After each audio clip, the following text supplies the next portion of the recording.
Please sir sir sir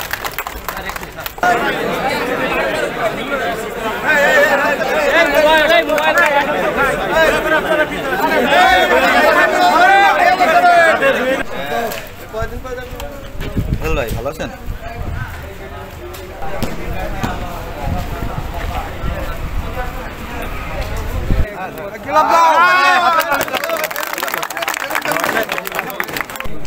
প্রচন্ড ভিড়, প্রচন্ড যানজট, প্রচন্ড দাওয়াদাবি।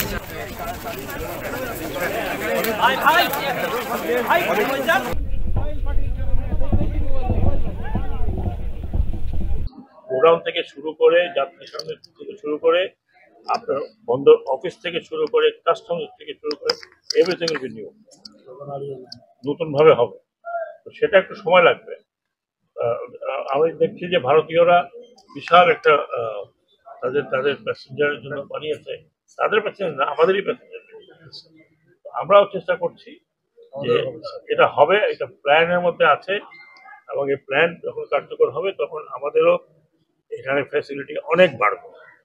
এরকম একটা দৃষ্টিনন্দন একটা টার্মিনাল পাওয়া এটা আমাদের জন্য একটা আনন্দের ব্যাপার, এবং এটা করতে আমাদের অ্যাসোসিয়েশন এবং ব্যবসায়ীরা অনেক দিন দরবার করছে, অনেক দৌড়দৌড়ি করতে হয়েছে, তার সুফল আজকে আমরা পাচ্ছি। এই বন্দরে যারা ব্যবসায়ী আছে, আমদানি রপ্তানি কারক আছে, তাদেরকে আমরা আহ্বান করব এই বন্দরকে আরো বেশি বেশি ব্যবহার করার জন্য। আর এই বেশি বেশি ব্যবহার করার জন্য এই বন্দরের কিন্তু আমদানি রপ্তানি অনেক গতি বৃদ্ধি পাবে। আজকে মাননীয় উপদেষ্টা মহোদয় এই হেভি স্টকইয়ার্ড যেটা উদ্বোধন করলেন, আশা করি বেনাপোলের যানজট যে পরিমাণ এখানে আছে তার কিছুটা হলেও লাঘব হবে, এবং এতে করে বাংলাদেশের ব্যবসায়ীরা অনেক উপকৃত হবে।